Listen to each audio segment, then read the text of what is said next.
संभव करने की शर्त रखी है भगवान वाल्मीकि ने आपके समक्ष। वैसे कुमारों, मैंने वो स्वर्ण कमल आपको दे भी दिया तो उसे कोई देख नहीं पाएगा। क्या? क्यों? वो ऐसे कि इस ब्रह्मांड में अनगिनत दिव्य वस्तुएं होती है, क्या वो सभी हमें दिखाई देती है? नहीं ना? ठीक उसी प्रकार आप जानते हैं, एक काल था जब ये द्वार सभी को दिखाई देते थे। वो समय था सत्ययुग।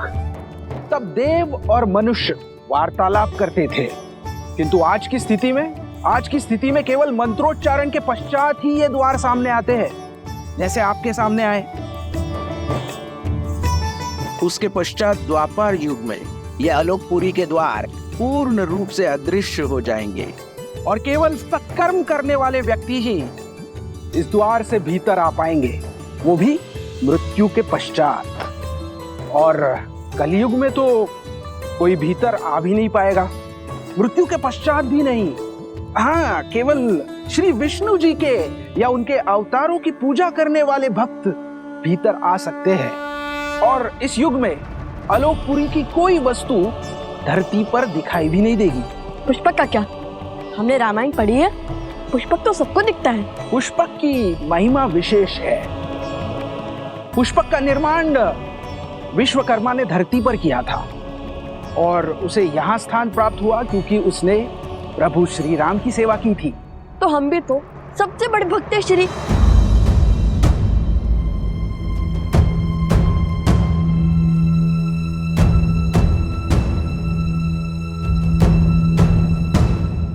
देखिए, हमें स्वर्ण कमल दे दीजिए। हमारे भगवान वाल्मीकि के आदेश का उल्लंघन नहीं कर सकते। क्षमा करें, वो संभव नहीं है।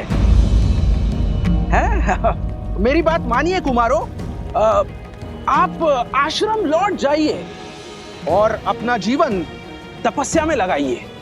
कदाचित उचित समय आने पर आपको वो स्वर्ण कमल मिल जाएगा। सुनिए, विनती कर रहे हैं, दे दीजिए स्वर्ण कमल, अन्यथा बल से छीन लेंगे।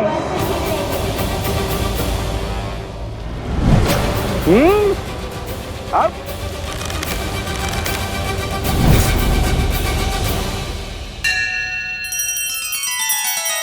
श्री रामचंद्र कृपालु भजु मन हरण भव भय दारुणम् नव कंज लोचन कंज मुख कर कंज पद कंजारुणम्।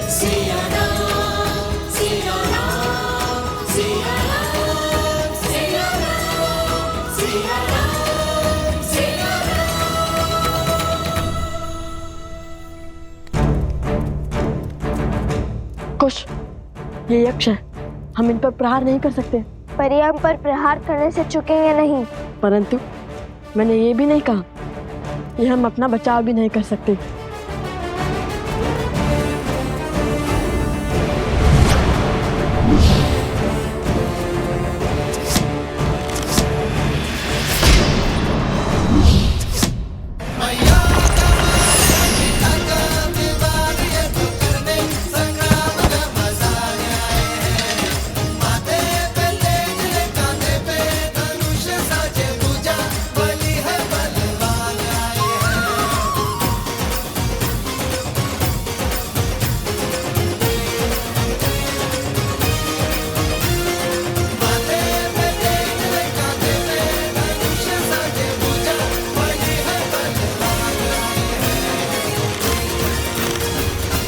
शांत हो जाइए। अब यदि हम चाहे तो आपको और आपकी सेना को हमारे बाणों से चलनी भी कर सकते हैं, परंतु करेंगे नहीं। हमें स्वर्ण कमल दे दीजिए और ये अध्याय यही समाप्त कीजिए। इतनी शीघ्रता क्या है?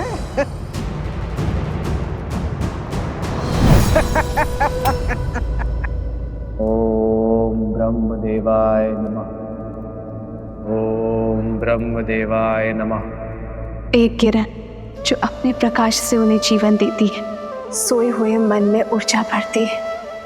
सीते, आप मेरे वही सूर्य हैं, हमें एक होने से कोई नहीं रोक सकता।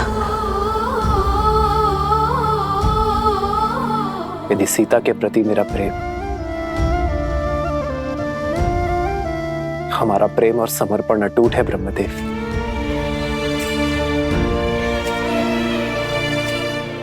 तो सीता की ये प्रतिमा जो मेरे लिए जीवंत है, संसार के लिए भी उसे प्राणवान कर दीजिए ब्रह्मदेव।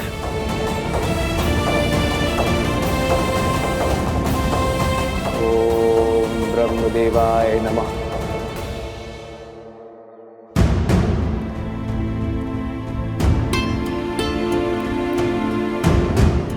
क्या हुआ वन देवी, कुछ चिंतित लग रही हैं आप।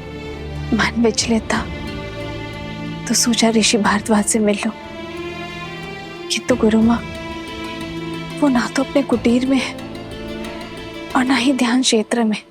ऋषि भारद्वाज अपने आश्रम में है, ब्रह्मदेव जयंती की सज्जा का अवलोकन कर रहे हैं। वो हर वर्ष भव्य पूजा करते हैं ब्रह्मांड के सृजनकर्ता को प्रसन्न करने के लिए। अभी कुछ समय में लौट आएंगे। यदि ऐसा है तो गुरु माँ मुझे आज्ञा दीजिए, मैं जाके उनका मंदिर स्वच्छ कर देती हूँ। किसी कार्य में व्यस्त रहूंगी तो मन भी विचलित नहीं होगा। क्यों नहीं पुत्री, तुम्हारी श्रद्धा के दीप से पूरा आश्रम जगमगाएगा।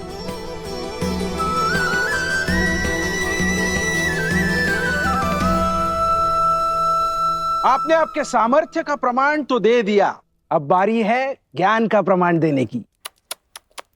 बड़े हट्टी हैं आप यक्षराज, देते हैं अब अपने ज्ञान का प्रमाण। पूछिए, क्या पूछना है? तो मेरा पहला प्रश्न,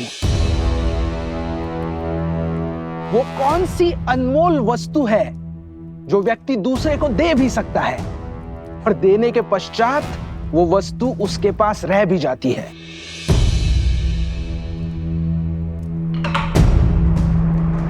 प्रेम।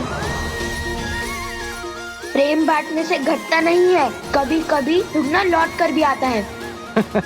अति उत्तम। अब दूसरा प्रश्न, साहसी व्यक्ति के लिए सबसे कठिन कार्य कौन सा होता है? कर्म करना या कर्म से बचना? कभी कभी पग पीछे धरने से अधिक साहसी कुछ नहीं होता। कई परिस्थितियों में हमें अपने अभिमान का बलिदान देना होता है, कर्म करने से बचना पड़ता है, जैसे श्री राम ने किया था। यदि वो चाहते तो एक ही बार में रावण को हरा माता सीता को ले आते, किंतु उन्होंने अभिमान का नहीं धर्म का पथ चुना। अद्भुत। अब अंतिम तीसरा प्रश्न। वहाँ हम अश्व को अकेला छोड़कर आए हैं और यहाँ आपके प्रश्न समाप्त ही नहीं हो रहे। अब तो प्रतिशोध के साथ साथ क्रोध की ज्वाला भी धधक रही है मेरे मन में। अब निर्णय तुम नहीं, मैं लूंगा शास्त्र मुख। मैं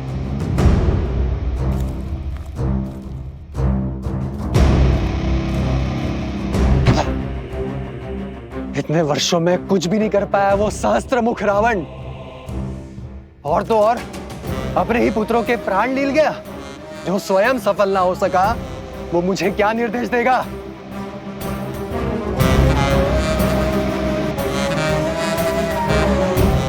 शीघ्र पूछिए ना, हमारे पास अधिक समय नहीं है। हाँ हाँ, इतनी शीघ्रता क्यों है? कुमारो, तनिक थोड़ा धैर्य तो रखो। अब तीसरा और अंतिम प्रश्न, बताइए, दुख, कष्ट, पीड़ा व्यक्ति को क्यों होती है? उसके पीछे कोई उद्देश्य है या केवल नियति?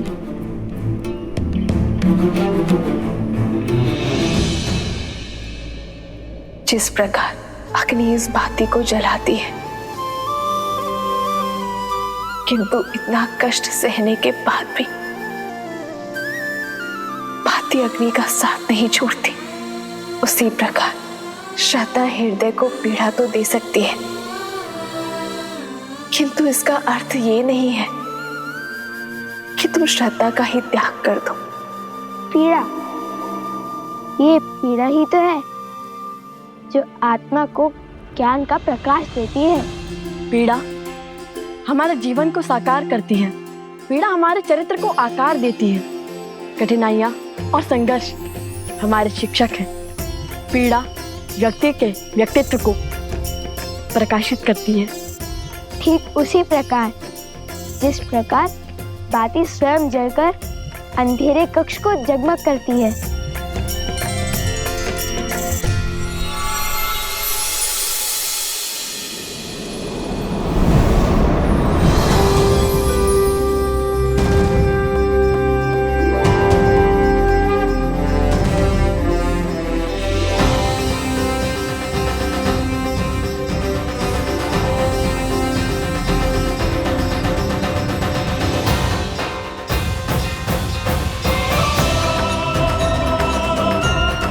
प्रणाम अग्निदेव, इंद्रदेव, बृहस्पति देव, कुबेर देव, विश्वकर्मा देव, सूर्य देव, वरुण देव, प्रणाम।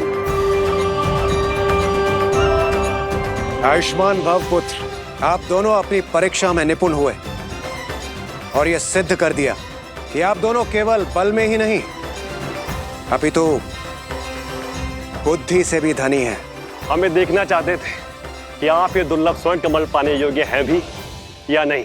अरे फिर तो ये प्रश्न सबसे पहले पूछना चाहिए था यक्ष राज कुबेर जी को। हम उसी क्षण उत्तर दे देते। हमारा इतना समय तो व्यर्थ ना होता। जानते हैं कितना दायित्व है हमारे कंधों पर। तो अब हमें अपने भूल की भरपाई करनी होगी।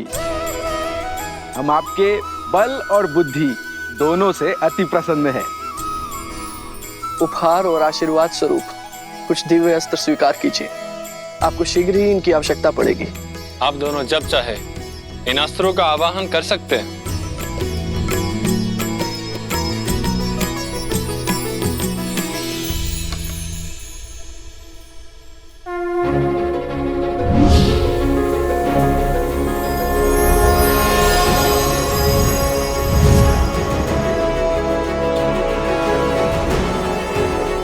मेरी ओर से मेघस्त्र और जलस्त्र स्वीकार करें। मेरी ओर से ये आयुधास्त्र स्वीकार कीजिए। और मैं देवराज इंद्र तुम्हें अग्नि भेदास्त्र प्रदान करता हूं। और ये यमदेव का खड्ग मैं प्रदान करता हूं।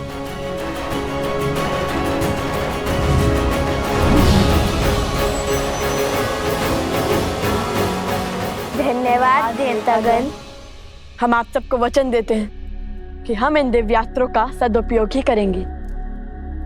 और अब मेरी ओर से यह स्वर्ण कमल स्वीकार करें।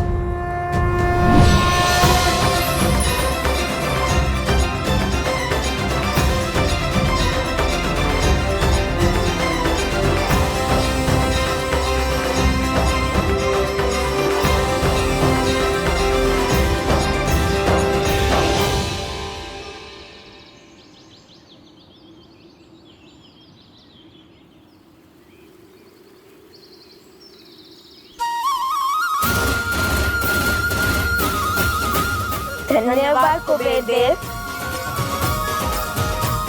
भैया, माता कितनी प्रसन्न होगी ना ये सुनकर कि हमने इतने सारे दिव्यास्त्र पा लिए।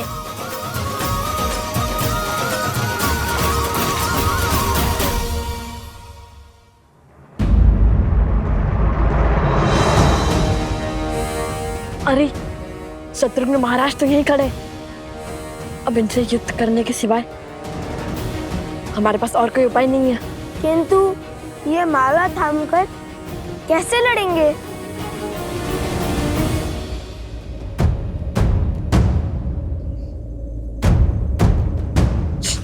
धीरे बोलो। देखो, हम ही देख नहीं पा रहे। दृष्टिहीन सैनिक। यदि दृष्टिहीन होते तो सेना का भाग कैसे बनते? अभी पता करता हूँ।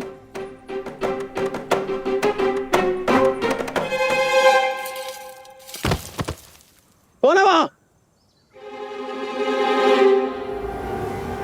तुम्हारा काल।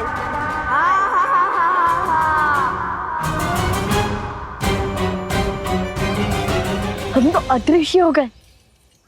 ये शक्ति किस देवता ने दे दी हमें?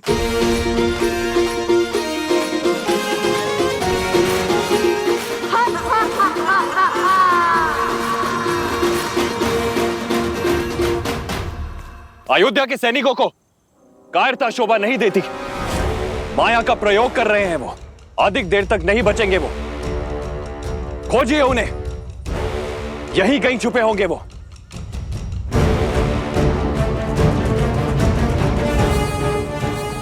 शीघ्र निकलते हैं यहाँ से।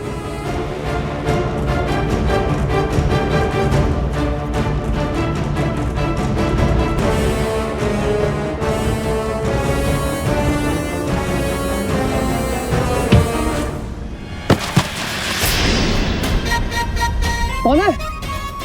कौन है यहाँ?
रक्षा कीजिए।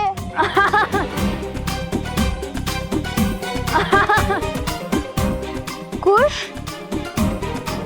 भ्राता लव? नहीं कुश, हम ही हैं सोमकरण। सच में? किंतु आप है कहाँ? हम तुम्हारे सामने हैं।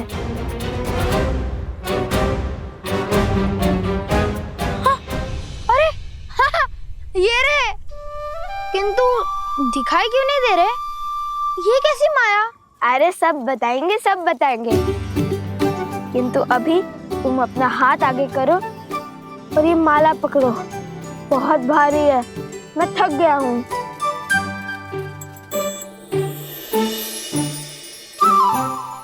अरे सोमकर्ण, तुम तो अदृश्य हो गए। और तुम दिखाई देने लगे, ये कैसे हुआ? अर्थात ये कोई दिव्य शक्ति नहीं, इस दिव्य स्वर्ण कमल की माया है। अरे लाओ लाओ सोमकर्ण, बस अब हो गया। अब मेरी थकान दूर हो गई।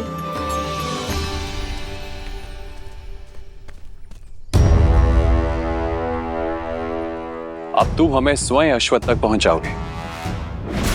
बस बहुत हुई प्रतीक्षा। मैं कोई पहरेदार नहीं हूं।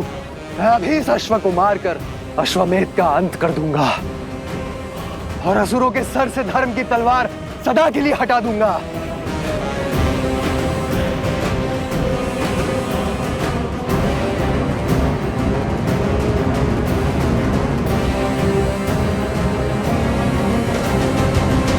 अब चलो, शीघ्र चलते हैं। अश्व हमारी प्रतीक्षा कर रहा होगा। हाँ ठीक है भैया, चलिए चलते हैं। हम ये माला अश्व को पहना देंगे, किंतु माता को नहीं देंगे। यदि माता दृश्य हो गई तो? यदि वो मेरी दृष्टि से एक क्षण के लिए भी ओझल हो गई तो मैं विचलित हो जाऊंगा।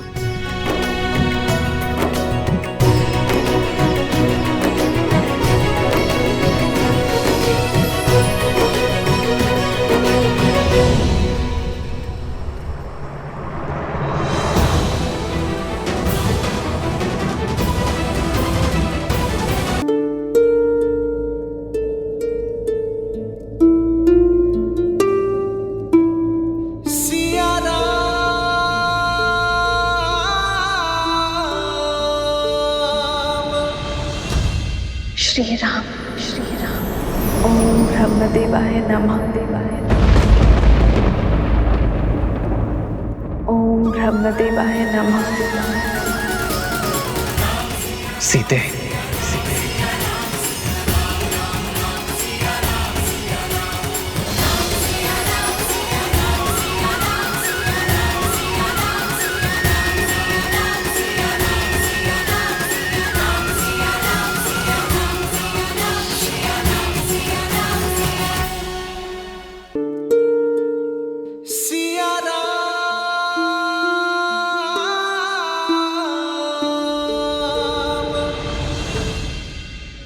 देवी सीता,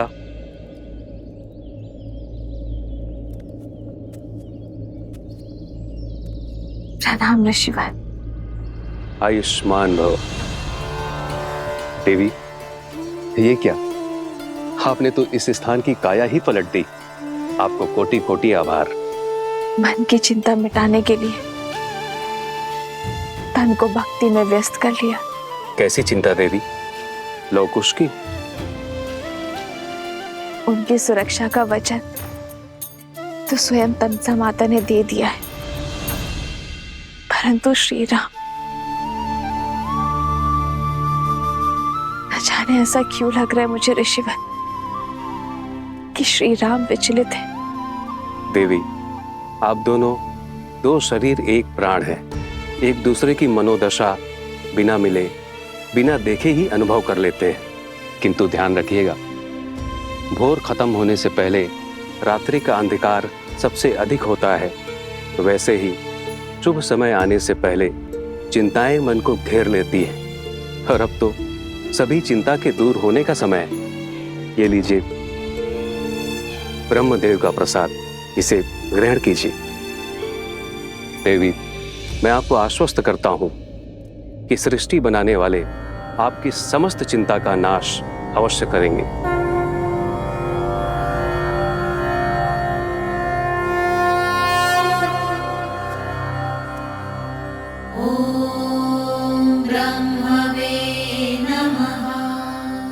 ओम ब्रह्मदेवाय नमः। देवाय नमः। ओम ब्रह्मदेवाय नमः। देवाय ओम ब्रह्मदेवाय नमः। सीते, राम,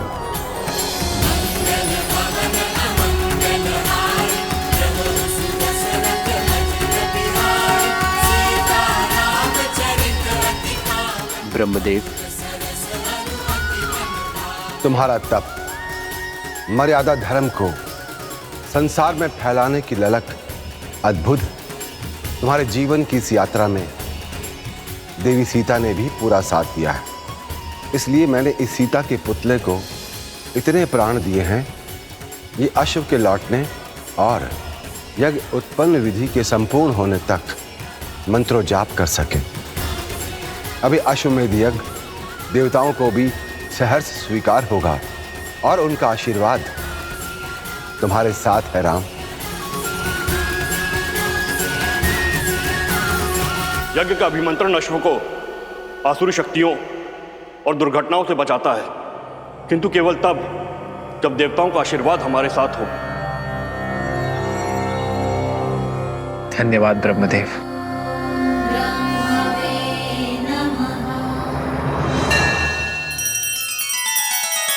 श्री रामचंद्र कृपालु भजु मन हरण भव भय दारुणम। नव कंज लोचन कंज मुख कर कंज पद कंजारुणम।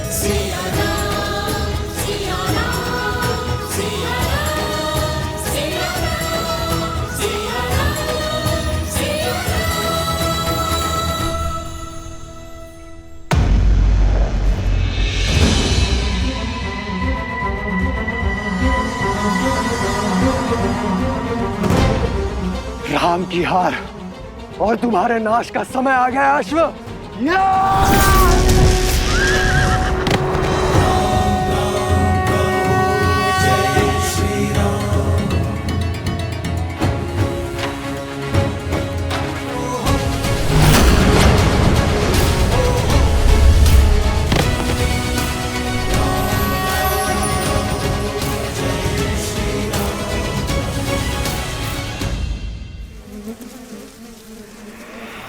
मूर्खाधिपति प्रबंधासुर, इतना भी नहीं जानते कि अश्वमेध का अश्व देवताओं की सुरक्षा में होता है।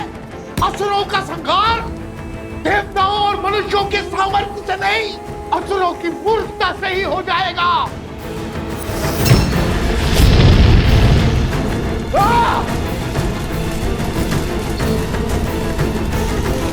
कुछ बोलते रहो कुछ, अन्यथा समझ नहीं आएगा कि तुम साथ हो पीछे छूट गए।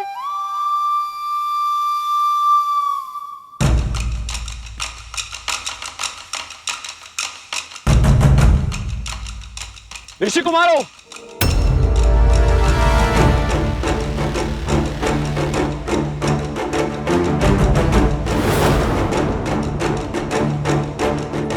मधुरापुरी, नरेश, शत्रुघ्न, आप सच हो जाओ।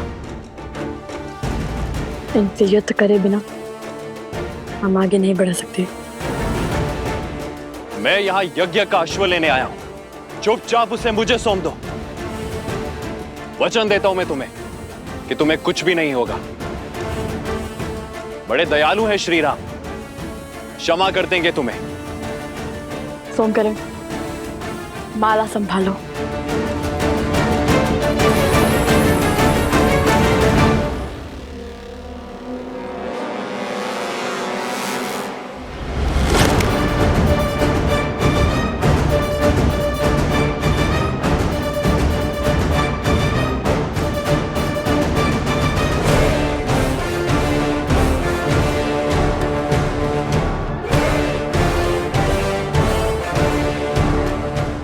तो जानते हैं ना वो कौन है।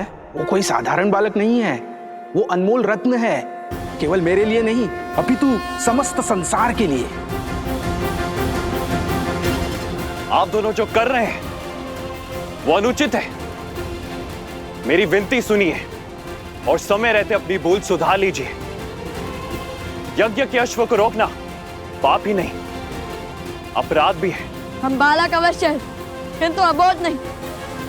हम आपका बहुत सम्मान करते हैं राजानुज, किंतु अभी ये अश्व हमने पकड़ा है तो उपाय केवल एक ही है, युद्ध।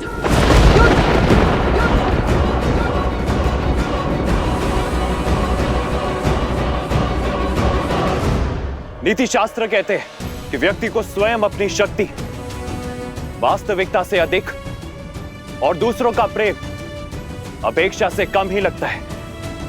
यही भेद आप दोनों के साहस में छलक रहा है। अपनी शक्ति के अनेकों प्रमाण दे चुके हैं हम असुरों के विरुद्ध। मिथिला की प्रतियोगिता में, पूरे संसार में अपने बल का डंका बजवा चुके हैं हम। और रही बात दूसरों की प्रेम की, तो हमें आपसे प्रेम की अपेक्षा नहीं है। यदि आप युद्ध से पहले हमें सुप्रभात कह देंगे तब भी हमारी आंखें भर आएंगी। देखिए, मेरे पास पूरी सेना है और आप दोनों बिल्कुल अकेले हैं। युद्ध शास्त्र कहता है कि सेना के सामने युद्ध करने का साहस तो महारथी को भी नहीं करना चाहिए। जैसे सर्पों के टोले में नागराज महाबली होकर भी नहीं जाता। नागराज भले ही ना जाए, गरुड़ या नेवले अकेले जाते हैं सर्पों की टोली में। स्वयं को क्या समझते हो, गरुड़ या नेवला? काल बेलिया जो सर्पों को अपनी बीन पर नचाते हैं। शस्त्र भी उठाएंगे या अयोध्या में केवल वाक युद्ध की प्रथा है? हम वो शत्रु नहीं जो आपकी निरर्थक बातों से ही मर जाए।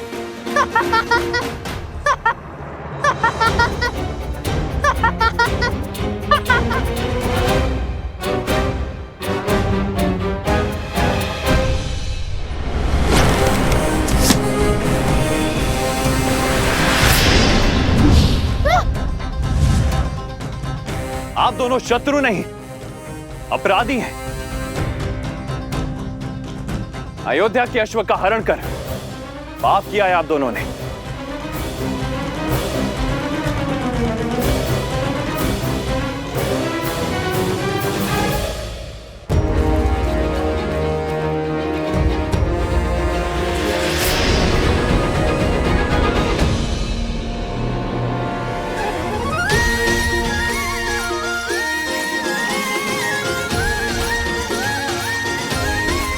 धन्यवाद मित्र सोमकर्ण।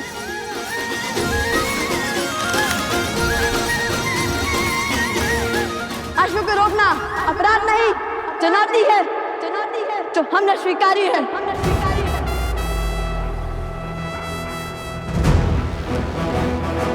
कुश।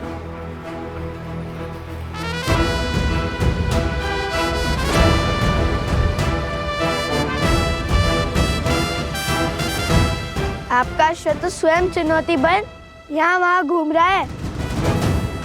हमने आपकी चुनौती स्वीकार कर कोई पाप किया है? चुनौती राजाओं के लिए है, ऋषियों के लिए नहीं।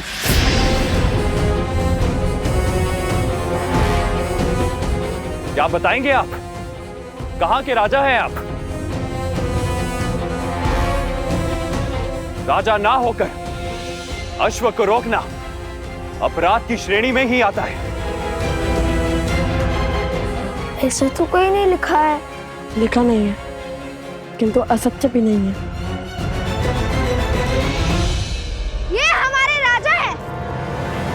मेरे ज्येष्ठ भ्राता अवसरा ने इनका राज्य विषय किया है।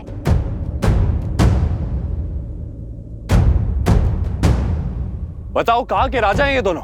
कुछ अंतर पर एक गांव है जहाँ की प्रजा विचित्र रोग से ग्रसित है। उस गांव की प्रजा की रक्षा करने का संकल्प किया तो उसी क्षण मेरे भ्राताश्री ने लव भैया का राज्याभिषेक और कुश का युवराज पद पर अभिषेक कर दिया।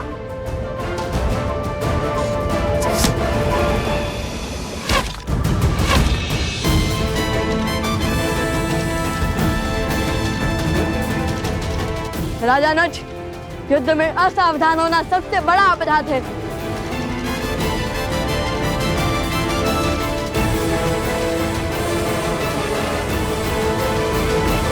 सैनिकों, महाराज ने किसी का भी रक्त बहाने से निषेध किया है। स्मरण रहे,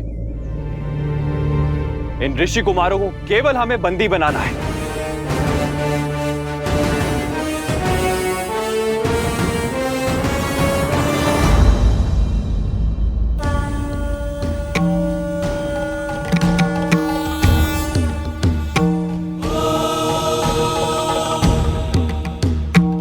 वन देवी, नियति मोड़ ले रही है।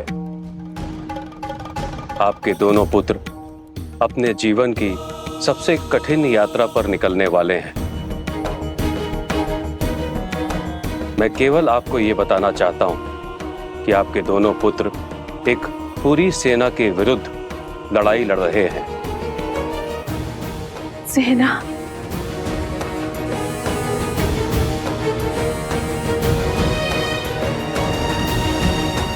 हे महादेव,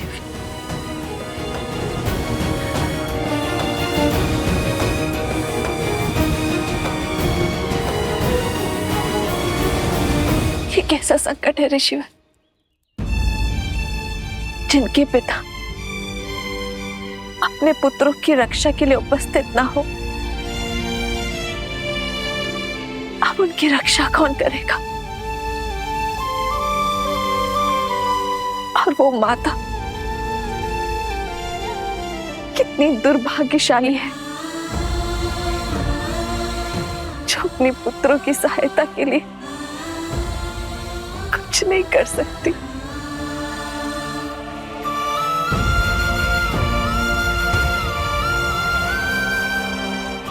ऋषिवर, कोई तो उपाय होगा ना किस संकट से पार पा सके, मैं अपने पुत्रों की रक्षा कर सकूं। बताइए गुरुवर।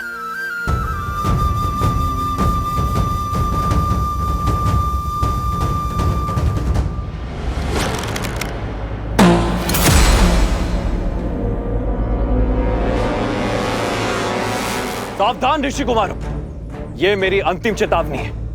अब अस्त्र उठाने से पहले ना वाद होगा ना विचार।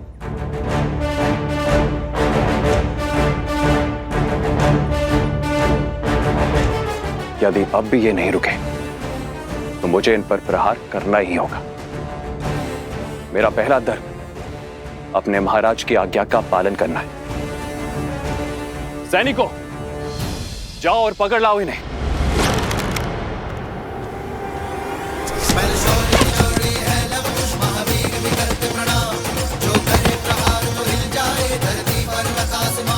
दिव्यास्त्र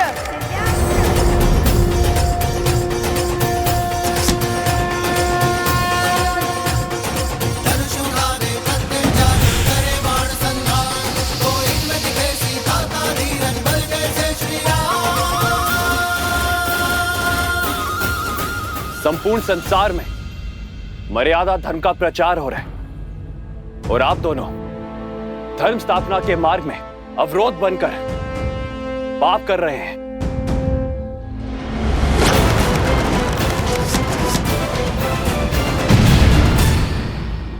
सुन रहे हैं भैया, राज अनुज शत्रुघ्न मर्यादा धर्म की बात कर रहे हैं। इस राज्य की प्रजा को स्त्री के सुखों का, सुरक्षा का, सौभाग्य का बलिदान मांगकर संतोष दिया जाता है। वहाँ कैसा राजधर्म?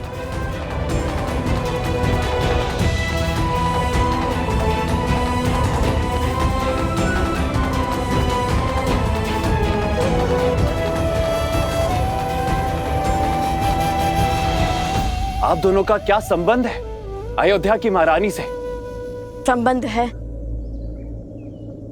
भक्ति और भाव का संबंध। हमने राम कथा पढ़ी है, श्री राम और माता सीता की पूजा की है, और यदि हमारी माता के बाद कोई है जिसमें हमें ममता दिखती है तो वो माता सीता है। क्या रक्त के संबंध से श्रद्धा का संबंध अधिक महान नहीं होता? सिया राम जय जय राम, राम सिया राम जय। सूर्यवंश के इन सूर्य का तेज अयोध्या तक नहीं पहुंचना चाहिए। आप किसी से कुछ नहीं कहेंगे भैया।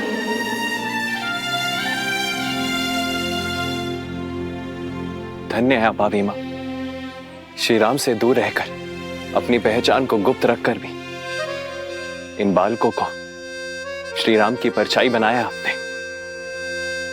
स्पष्ट है ये दिव्य बालक और कोई नहीं, आपके और भैया के ही पुत्र हैं।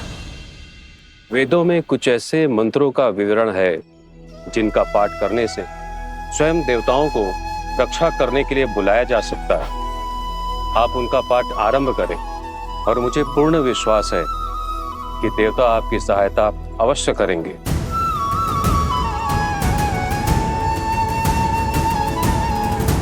मैं आपको वो वेद मंत्र बताती हूँ वनदेवी।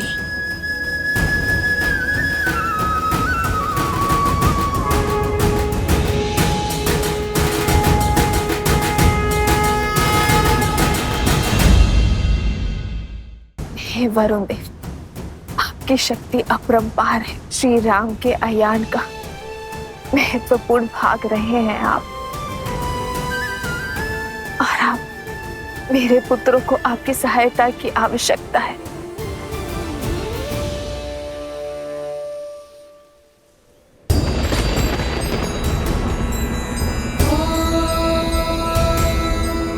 जलबिंबाय विद्महे नीलापुरुषाय धीमहि वरुणः प्रचोदयात्।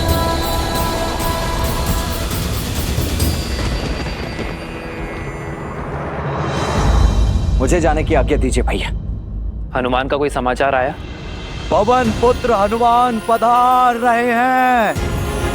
जय जय पवन पुत्र हनुमान। प्रणाम प्रभु। मैंने पूरे त्रिवेणी क्षेत्र को छान लिया है, किंतु प्रभु मुझे अश्व कहीं नहीं मिला।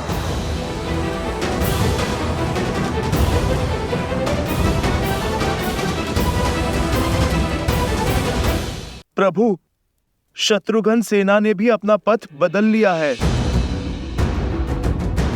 प्रभु मुझे लगता है वो किसी युद्ध में उलझ गए हैं। महाराज, हमें तुरंत सेना भेजनी चाहिए। भरत भैया, अभी पूरी सेना भेजने की आवश्यकता नहीं है। प्रभु, यदि आपकी आज्ञा हो तो मैं युद्ध में शत्रुघ्न भैया की सहायता के लिए जाऊं।